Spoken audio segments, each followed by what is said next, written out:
Hello every one. ഇന്ന് ഞാൻ വന്നിരിക്കുന്നത് നമ്മുടെ വർക്ക് എങ്ങനെ സിംപ്ലിഫൈ ചെയ്യാമെന്ന് പറഞ്ഞിട്ടാണ്. ഞാൻ ഫോളോ ചെയ്യുന്ന കുറച്ച് ടിപ്സാണ് ഞാനിവിടെ ഷെയർ ചെയ്യുന്നത്. ഇതെനിക്ക് യൂസ്ഫുള്ളായിട്ട് തോന്നി. അപ്പോൾ അതുകൊണ്ടാണ് ഞാൻ വിചാരിച്ചു ഞാൻ ഇതൊക്കെ ചെയ്യുമ്പോൾ നിങ്ങളുടെ കൂടെയും പറയാം എന്നുള്ളതാണ്. അപ്പോൾ ആദ്യം തന്നെ രാവിലെ എണീറ്റതും നമുക്ക് ബെഡ് ശരിക്ക് വിരിച്ചിടണം. ചിലപ്പോൾ നമ്മൾ വിചാരിക്കും അത് പിന്നെ മടക്കാമെന്ന്, ബെഡ്ഷീറ്റൊക്കെ പിന്നെ വിരിച്ചിടാം. അത് കയ്യോടെ മടക്കി വൃത്തിയിൽ ഇങ്ങനെ വിരിച്ചിട്ട് കഴിഞ്ഞാൽ രാവിലെ തന്നെ നമുക്കൊരു പോസിറ്റീവ് എനർജിയാണ് കിട്ടുക. അപ്പോൾ to start a day, first thing bed നമ്മൾ ഉറങ്ങി എണീറ്റതും വൃത്തിയിൽ വിരിച്ചിടുക.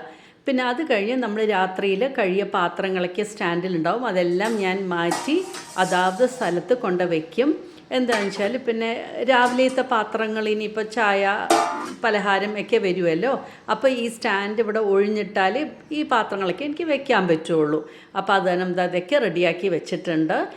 ബ്രേക്ക്ഫാസ്റ്റ് കഴിഞ്ഞതും പാത്രം ഞാനിങ്ങനെ സിങ്കിലിട്ട് വെക്കില്ല, അപ്പം തന്നെ അത് കഴുകി ഇതേപോലെ ഒരു ടബിലിട്ട് വെക്കും. ഇതിൻ്റെ വെള്ളമൊക്കെ പോയ ശേഷം ഈ സ്റ്റാൻഡിലേക്ക് എല്ലാം എടുത്ത് വെക്കും. അങ്ങനെയാണ് ഞാൻ ചെയ്യാറ്. ഇപ്പോൾ രാവിലെ ചായ കുടിച്ച പാത്രം സ്റ്റാൻഡിൽ ഞാൻ വെച്ചിട്ടുണ്ട്. അത് കഴിഞ്ഞ് സിങ്ക് വൃത്തിയിൽ അങ്ങോട്ട് കഴുകിയിടും. അപ്പോൾ ഒരു പ്രാവശ്യം കഴിയുമ്പോഴും സിങ്ക് ഇങ്ങനെ വൃത്തിയിട്ട് കഴിഞ്ഞാൽ നമ്മുടെ സിങ്കും നീറ്റായിരിക്കും.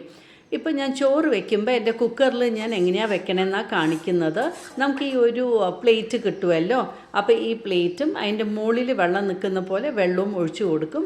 എന്നിട്ട് പരിപ്പാണെങ്കിലും അരിയാണെങ്കിലും ഇല്ലെങ്കിൽ വെജിറ്റബിൾസ് ആണെങ്കിലും ഇങ്ങനെ ഒരു ചെറിയ പാത്രത്തിൽ ഇറക്കിയ ശേഷം ഞാൻ അത് പ്രഷർ കുക്ക് ചെയ്തെടുക്കും. അപ്പോൾ ഇങ്ങനെ ചെയ്യുമ്പോൾ നമ്മുടെ പ്രഷർ കുക്കറിൻ്റെ അടിയിൽ അങ്ങനെ സ്റ്റെയിൻ ഒന്നും വരില്ല, ക്ലീനിങ്ങും എളുപ്പമായിരിക്കും. എന്തായാലും നമുക്ക് നമ്മുടെ എന്താ ഇട്ട് വെച്ചിരിക്കണേന്ന് വെച്ചാൽ അത് വെന്തും കിട്ടുമല്ലോ. അപ്പോൾ ഇങ്ങനെയാണ് ഞാൻ എൻ്റെ ചോറും പരിപ്പും ഒക്കെ വേവിക്കാറ്. ഇപ്പോൾ നമ്മുടെ അരി വെന്തിട്ടുണ്ട്. കുക്കറിൻ്റെ അടിയാണെങ്കിലും ക്ലീനായിട്ട് തന്നെ ഇരിക്കുകയുള്ളൂ. ഞാൻ ഇങ്ങനെയാണ് വാർക്കുക. ക്ലിപ്പ് ഇട്ട ശേഷം ഒരു ഗ്ലാസ്സും വെച്ച് ഞാനിങ്ങനെ എൻ്റെ ചോറ് വാർത്തിടും സിങ്കിൽ തന്നെ. അപ്പോൾ ഇതെനിക്ക് എളുപ്പമാണ്. ഞാനിത് പണ്ട് മുതലേ ഫോളോ ചെയ്യുന്നത് ഇങ്ങനെ തന്നെയാണ്. പിന്നെ അതുപോലെ തുണി നമുക്ക് ഉണങ്ങിക്കഴിഞ്ഞ് കഴിഞ്ഞാൽ നമ്മൾ ചിലപ്പോൾ ചാറിലിട്ടിട്ട് പിന്നെ മടക്കാമെന്നൊക്കെ വിചാരിക്കും. അത് ചെയ്യാതെ അപ്പം തന്നെ മടക്കി അതാത് സ്ഥലത്ത് കൊണ്ട് വയ്ക്കുകയാണെങ്കിൽ ആ പണി നമുക്ക് വേഗം തീർന്ന് കിട്ടും. ഇനിയിപ്പോൾ ഇന്നിപ്പോൾ കുറച്ച് എനിക്ക് നേരം കിട്ടിയത് കൊണ്ട് ഞാൻ വിചാരിച്ചു ഈ ഒരു പെൻഡിങ് വർക്കാണ്. അപ്പോൾ എനിക്ക് ടൈം കിട്ടിയത് കാരണം എനിക്ക് ഈ ഗരം മസാല ഞാൻ വീട്ടിൽ തന്നെ പൊടിക്കുകയാണ്. അപ്പോൾ ഞാൻ 2 പാക്കറ്റ് മേടിച്ചിട്ടുണ്ടായിരുന്നു. അപ്പോൾ ഇപ്പോൾ ടൈം കിട്ടിയത് കാരണം ഞാനത് പൊടിച്ച് വെക്കാമെന്ന് വിചാരിച്ചു. അപ്പോൾ നമുക്ക് ജോലിയുടെ തിരക്കിൻ്റെ ഇടയിൽ വല്ല സമയം കിട്ടുകയാണെങ്കിൽ എന്തെങ്കിലും പെൻഡിങ് വർക്ക് കിച്ചണിൽ നമുക്കിങ്ങനെ ചെയ്യാനുണ്ടെങ്കിൽ ഇതുപോലെ അങ്ങനെ പൊടിച്ചെടുത്ത് പൊടിക്കുക എന്താണെന്ന് വെച്ചാൽ അങ്ങോട്ട് ചെയ്ത് നമുക്ക് ആ പണി അങ്ങോട്ട് തീർക്കാം. ഇതിപ്പോൾ ഞാൻ ഗരം മസാല പൊടിക്കാനാണ് ഹോൾ സ്പൈസസ് ഇങ്ങനെ മേടിച്ചിട്ടുണ്ടായിരുന്നു. അപ്പോൾ വീട്ടിൽ തന്നെ പൊടിക്കുമ്പോൾ നമ്മളത് യൂസ് ചെയ്യുമ്പോൾ നല്ലൊരു ഫ്ലേവറാണ്. അപ്പോൾ 2 പാക്കറ്റാണ് മേടിച്ചിരിക്കുന്നത്. എൻ്റെ കഴിഞ്ഞിരുന്നു. ഇപ്പോൾ ഒരു പാക്കറ്റ് പൊടിച്ച കുപ്പിയിലിട്ടിട്ടുണ്ട്. ഇത് 2ാമത്തെയുമാണ്. ഇനി ഞാൻ ഇത് ഫില്ല് ചെയ്ത ശേഷം ഇനി ഒരു ചെറിയ കുപ്പിയിൽ ഞാൻ മാറ്റി വയ്ക്കും.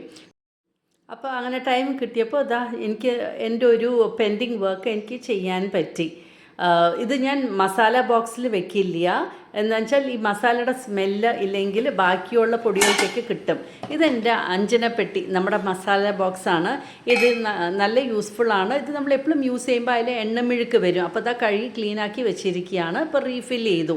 മഞ്ഞൾപ്പൊടി, മുളക് പൊടി, കൊറിയാണ്ടർ പൗഡർ, ഉഴുന്ന്, ഉലുവ അങ്ങനെയൊക്കെ. അപ്പോൾ നമ്മൾ കൂട്ടാനുണ്ടാക്കുമ്പോൾ നമുക്ക് ഈസി ആയിട്ട് നമുക്ക് വേണ്ട മഞ്ഞൾപ്പൊടി, മുളക് പൊടി, കൊറിയാണ്ടർ പൗഡർ എന്താ ആവശ്യം എന്ന് വെച്ചാൽ നമുക്ക് ഇതിൽ നിന്ന് തന്നെ അങ്ങോട്ട് ഇട്ട് കൊടുത്താൽ മതി. വേറെ വേറെ ബോട്ടിൽസ് തുറക്കേണ്ട ആവശ്യമില്ല.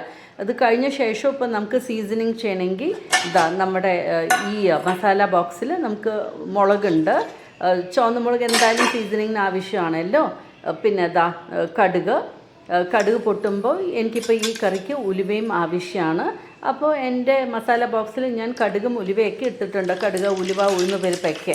അപ്പോൾ അങ്ങനെ എടുത്ത് വേഗം നമുക്ക് ഇട്ടാൽ മതി. അപ്പോൾ നമുക്ക് ടൈം സേവ് ചെയ്യാം.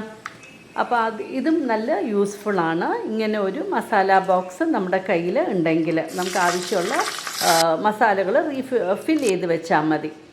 അപ്പോൾ അങ്ങനെ ഇതും എൻ്റെ വർക്ക് എനിക്ക് സിംപ്ലിഫൈ ചെയ്യുന്നതാണ്. അപ്പോൾ എല്ലാം ഈ ഒരു ബോക്സിൽ തന്നെ ഉള്ളത് കൊണ്ട് ഈസി ആയിട്ട് അങ്ങോട്ട് നമുക്ക് നമ്മുടെ സീസണിങ് ഒക്കെ ചെയ്യാൻ പറ്റും. നാളികേരവും നമുക്കിതുപോലെ ചിരണ്ടി നമ്മൾ ഫ്രീസറിൽ വെക്കുകയാണെങ്കിൽ നമ്മൾ കൂട്ടാൻ ഉണ്ടാക്കുന്ന സമയത്ത് നമുക്കിതുപോലെ ആ സമയത്ത് ആവശ്യത്തിനുള്ളത് എടുക്കാം. നമ്മളിപ്പോൾ തിരക്ക് പിടിച്ച സമയത്ത് ചിരണ്ടേണ്ട ആവശ്യമില്ല, നേരത്തെ ഒന്നും എടുത്ത് വെളിയിൽ വെച്ചാൽ മതി. അപ്പോൾ നമുക്ക് അരയ്ക്കാനും ഈസിയാണ്.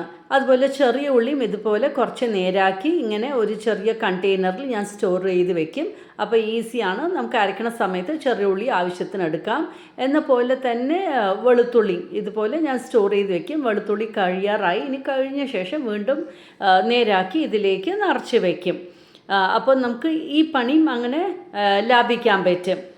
അതുപോലെ പച്ചമുളക് ഞാൻ ഇങ്ങനെയാണ് സ്റ്റോർ ചെയ്യുക. അതിൻ്റെ ഞെട്ടിയൊക്കെ കളഞ്ഞിട്ടാണ് സ്റ്റോർ ചെയ്യുന്നത്. അപ്പോൾ വേഗം കേടാവില്ല, കുറച്ച് ലാസ്റ്റ് ചെയ്യും.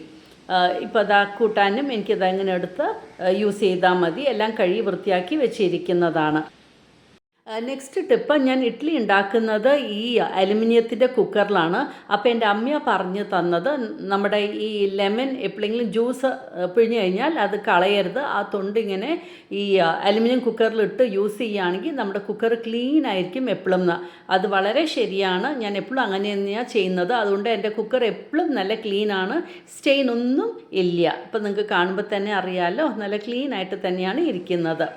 ഇപ്പം നമ്മുടെ പണിയൊക്കെ കഴിഞ്ഞു. ഇനിയിപ്പോൾ നമ്മുടെ സ്റ്റോവ് ടോപ്പൊക്കെ ഇങ്ങനെ ഡേർട്ടി ആയിട്ടിരിക്കുകയാണ്, പാത്രങ്ങളും കഴുകാനുണ്ട്. അപ്പോൾ നമ്മൾ അപ്പം നമ്മുടെ സ്റ്റോവ് ടോപ്പ് കഴുകുകയാണെങ്കിൽ അത് വൃത്തി തന്നെ ഇരിക്കും. ഞാനിപ്പോൾ യൂസ് ചെയ്യുന്ന സൊല്യൂഷൻ ഞാൻ തന്നെ ഉണ്ടാക്കിയതാണ്. ഈ സ്പ്രേ ബോട്ടിൽ എൻ്റെ അതിലെ സൊല്യൂഷൻ കഴിഞ്ഞപ്പോൾ ഞാൻ തന്നെ ഉണ്ടാക്കി അതിൽ ഫില്ല് ചെയ്തിരിക്കുകയാണ്. ഇതിൽ വെള്ളം, കുറച്ച് വിനീഗർ, പിന്നെ മറ്റേ ഡിഷ് വാഷിംഗ് ലിക്വിഡ് ഒരു 5 to 8 ഡ്രോപ്സ് ആഡ് ചെയ്തു. പിന്നെ നമ്മുടെ എസെൻഷ്യൽ ഓയിൽ ഞാൻ പെപ്പർമിൻറ്റിൻ്റെയാണ് എടുത്തിരിക്കുന്നത്, നല്ല സ്മെല്ലാണ് അതിന്. എന്നിട്ട് വൃത്തിയിൽ തുടച്ചെടുക്കുകയാണ്.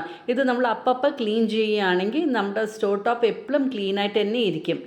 ഇതിപ്പോൾ നെല്ലിക്ക സീസണാണ്. അപ്പോൾ ഒരു 3 നെല്ലിക്ക എടുത്ത് ഞാൻ വെള്ളത്തിലിട്ടിരിക്കുകയാണ്, തിളപ്പിച്ചാറിയ വെള്ളത്തിൽ.